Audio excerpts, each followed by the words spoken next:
권력의 향보에 따라서 수사가 달라져서는 안 된다. 그것이 한동훈 장관이 그걸 알아야 된다는 말씀드리겠어요. 위원님, 제가 지금까지 했던 수사 중에서 모두 권력에 야합하거나 누구 봐준 수사 있다는 얘기 들어보셨어요? 밀착관계라든가 특수관계로 볼 수밖에 없다 이렇게 얘기하더군요. 검사였기 때문에 한번 여쭤보는 겁니다. 아니, 그걸 굳이 경찰한테까지 물어보셨어요? 예? 아니, 그걸 경찰한테까지 굳이 물어보셨어요? 그 한동훈 장관이 그렇게 비춰지고 있다는 저한테 겁니다. 지금 이런 질문, 왕세자 써가지고 하시는 질문을 국민이 어떻게 보셔도 제가 참 자, 그리고 걱정됩니다. 저는 자갈이 반갑습니다. 안녕하세요. 그 검사 출신이죠. 제가 이 질문을 꼭 드리고 싶었어요. 예를 들어서 이제 검사가 수사를 잘못하거나 아니면 뭐 조작 수사를 하거나 누군가 죄를 덮어줬을 때 그런 것들이 드러날 수도 있지 않습니까? 검사들이. 그러면 그때는 어떤 책임을 집니까? 검사들은? 만약 그것이 뭐 직권남용이라든가 범죄적인 단계에 이르는 경우가 있을 수 있고요. 예. 그리고 어떤 실력의 부족이라든가 어떤 의지의 부족으로 그러지 못했던 경우가 있을 수 있어서 그렇게 단적으로 말할 수 없겠지만 어떤 종류로든 간에 책임을 져야 되겠죠. 책임을 졌던 사례가 있습니까? 아니 그런 부분에서 드러나가지고 나가고 쫓겨나고 이런 사람 사례들은 꽤 있죠. 꽤 있어요. 예. 별로 없었던 것 같아서 제가 질의 좀 드릴게요. 예. 2008년 BBK 특검 핵심 파견 검사 중 한 분이 윤석열 검사였더군요. 맞습니까? 저도 혹시 그랬던 걸로 알고 기억하시죠? 있습니다. 예. 그 당시 BBK 특검은 다스와 BBK가 이명박과 무관하고 혐의가 없다고 발표를 했습니다. 맞죠? 그 당시에 그랬습니다. 그랬을 겁니다. 그리고 2018년도 한동훈 중앙지검 3차장 검사는 다스 실소유주는 이명박이 맞다 이렇게 발표를 했더군요. 예. 그런데 거기에 대해서 설명을 드리면 이 증거관계의 문제지 않습니까? 어차피 입증은. 그런데 2008년 당시에는 의미 있는 진술과 그런 내용이 전혀 안 나왔던 거고요. 2018년에 제가 수사할 당시에는 당시에 있었던 사람들 중에 일부가 사실은 자기들이 그런 거짓 진술을 했었다는 점을 가지고 저희한테 제보를 해온 것이었습니다. 그렇기 때문에 상황은 많이 다르죠. 그러니까 2018년에 있는 판단이 달라졌다고 해서 2008년에 수사가 잘못된 것이었냐? 그거는 이렇게 단정해서 말씀하실 수 있는 그 얘기 문제는 아닙니다. 분명히 하셨습니다. 제가 다시 한번 좀 질의를 드리겠고요. 그 당시 2018년도 이명박 전 대통령 징역 17년 중형 확정할 때 중앙지검장이 누구였죠? 윤석열 지검장이었더군요. 그리고 제가 담당 검사였습니다. 차장 검사였고요. 그러면 제가 한번 여쭤볼게요. 지금 말씀하신 것처럼 2008년에 윤석열 검사, 2018년에 윤석열 중앙지검장 어떤 차이가 있는 겁니까? 아까 제가 말씀드렸죠. 증거관계에서 완전히 차이가 있는 것입니다. 2008년의 경우는 어떤 문제가 있었냐면 사실 정권이 이명박 정권이 출범하지 않았습니까? 그러니까 그게 예상되는 상황에서 관련자들의 진술은 거의 일관되게 다스라든가 이런 부분에 대해서 입증되는 내용하고 반대되는 진술을 했던 것이죠. 네네네. 2018년에 상황이 달라진 겁니다. 진술 내용과 증거 내용이 다르기 때문에 거기에 따른 판단이 달라지는 것은 당연한 것입니다. 그럼 2018년에 윤석열 중앙지검장의 판단이라고 하는 부분이 있었다. 아니 예를 들어서 지금 실형이 나온 거 아닙니까? 그러면 뭐 제 판단이니까 2008년도 잠깐만 듣고 얘기하세요. 예. 좀 빨라요. 예. 조금 천천히 얘기해 주세요. 알겠습니다. 미안합니다. 천천히 얘기합시다. 예. 2018년도에 내가 2008년도에 조사했고 2018년도에 이렇게 실형이 나왔다고 하면 거기에 대해서 검사로서 책임에 대한 얘기를 해야 하는 게 마땅한 거 아닙니까? 제 상식으로는 그렇습니다. 소상히 설명했습니까? 아까 말씀드린 것처럼요. 모든 진실을 검사가 밝혀낼 수 있는 것은 아니고요. 당시의 상황으로 봤었을 때 과연 2008년에 어떤 판단할 때 그것이 어떤 고의로 안 했느냐 네. 아니면 할 수 있는데도 안 했느냐 이 판단의 문제인데요.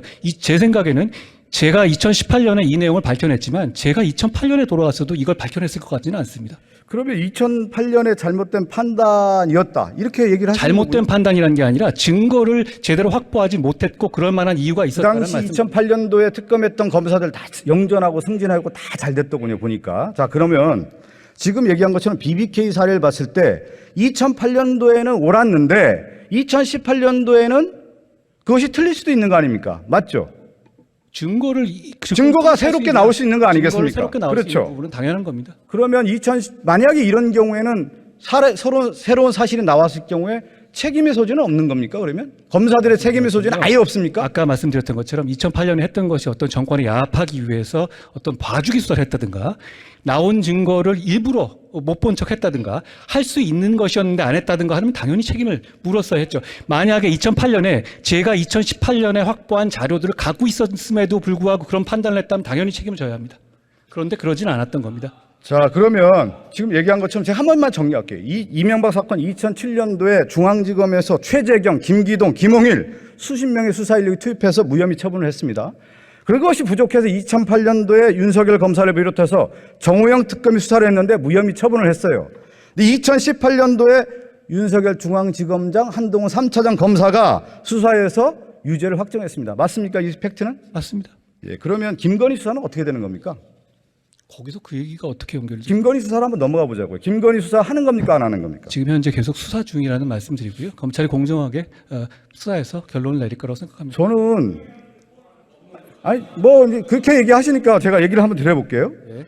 김건희 여사의 수사가 지금 시점에서 한동훈 검사라든가 아니 한동훈 법무부 장관이나 검사들이 수사를 했더니 무혐의가 나왔어요. 예. 그런데 저는 제 느낌으로는 몇 년 후가 됐든 어떻게 됐든 다음 2027년이 됐든 2032년이 됐든 이명박 전 대통령이 2007년도에 무혐의 처분을 했는데 2018년 10년도가 지나가서 유죄가 나왔던 것처럼 새로운 사실이 드러나고 거기에 대한 물증이 나오거나 증인이 나왔을 경우에 저는 유죄가 나올 가능성이 매우 크다고 봅니다. 지금 그렇게 흘러가고 있습니다.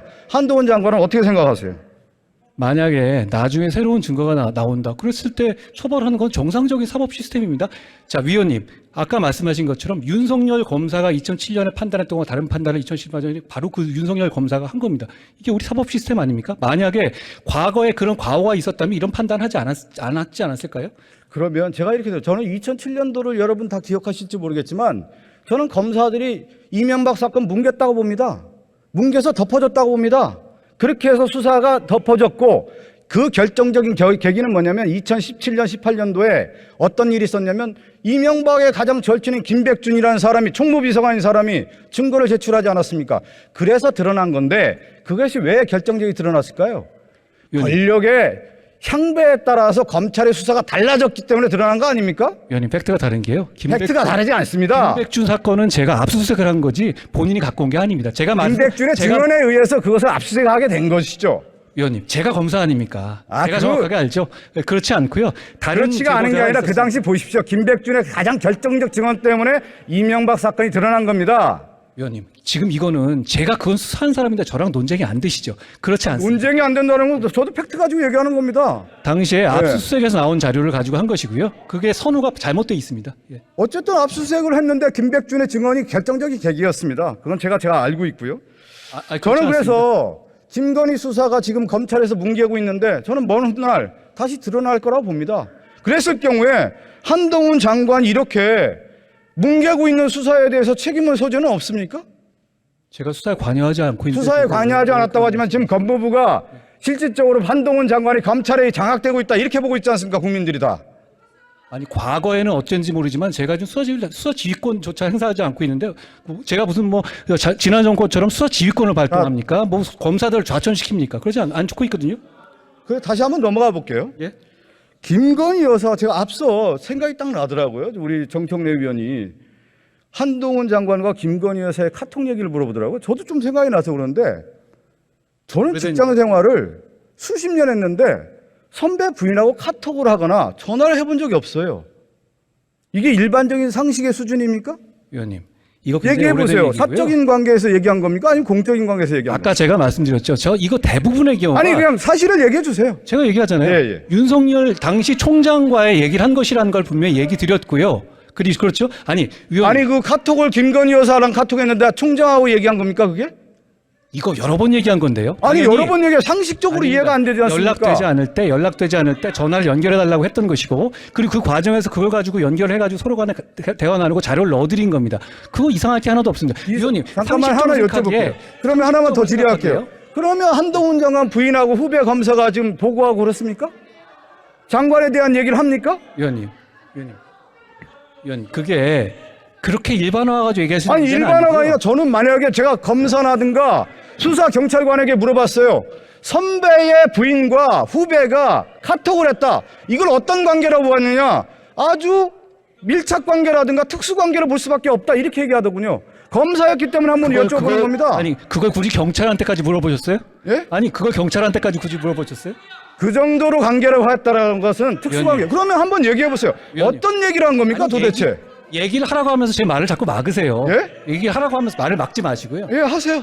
제가 말씀드린 예. 것처럼 이 332회라는 그거 자체가요. 이걸 한 줄 한 줄까지 다 친 거거든요. 그러면 한 번의 대화가 이게 굉장히 많은 대화의 양이 아니에요. 그리고 그 내용을 가지고 저는 매일 아침에 당시에 조국 사건하고 삼성 사건하고 국정농단 사건에서 매일 당시에 좌천 갔음에도 불구하고 그럼에도 불구하고 계속 보고를 하던 상황이었어요. 잠깐만, 그러면요. 거기서 연락이 안 될 때 있어서 제가 질의를 할게요. 어떤 연락한 게 답변을 하세요. 전부거든요. 잠깐만요.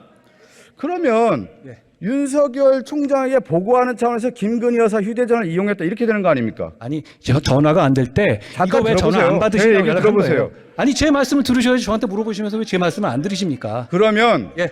보통의 일반적인 생각을 가졌을 때 김건희 여사가 그 업무 수행에 공무의 수행에 대한 내용들을 다 알고 있는 거 아닙니까? 그렇지 않습니다. 그렇지가 대부분의 않다고요? 경우는 어떻게 모르는 겁니까? 자, 총장께 전화를 안 받으시니까 전화를 받게 하라고 제가 그런 식의 얘기를 한 거거든요.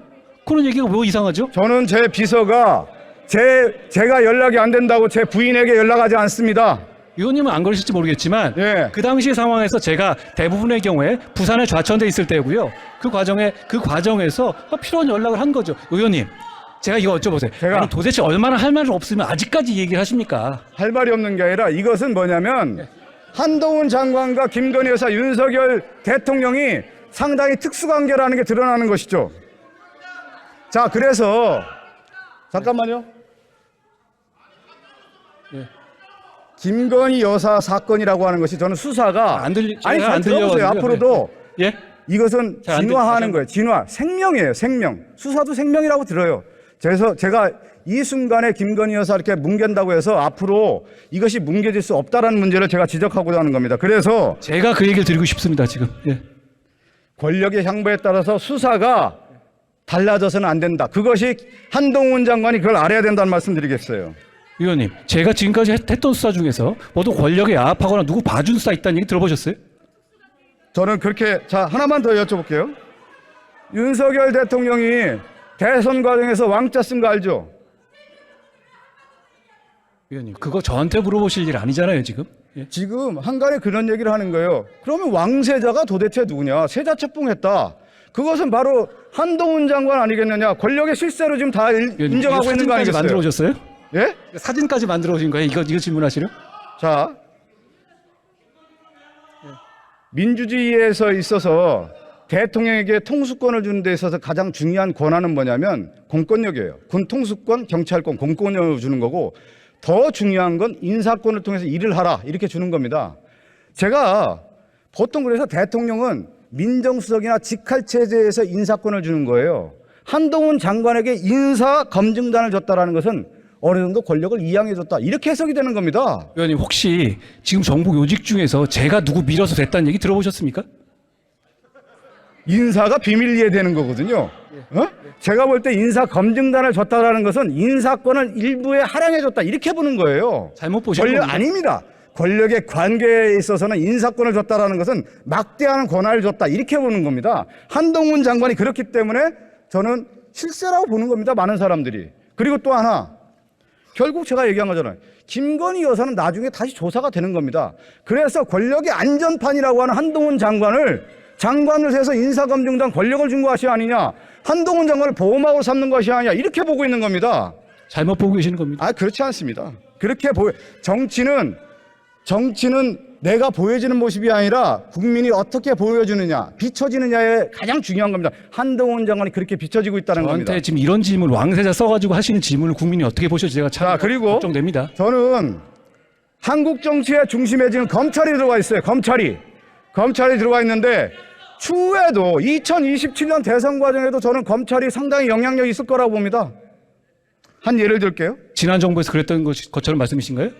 지금 한동훈 장관이 법무부 장관 하면서 이 검찰이 정치 무대에 등장하고 있고요. 다음 대선에도 검찰이 상당히 영향력이 있을 거라 누구나 판단하고 있는 겁니다. 2007년 대선 권영세 장관도 여기 뒤에 계시네요. 한나라당 당시에 당원 당규를 보면 어떤 규정이 있었냐면 부정부패와 관련됐다고 하면은 당원권으로 기소가 되면은 당원권이 정지되는 조항이 있었어요. 지금 민주당에도 그런 게 있지 않습니까? 잘 들어보세요.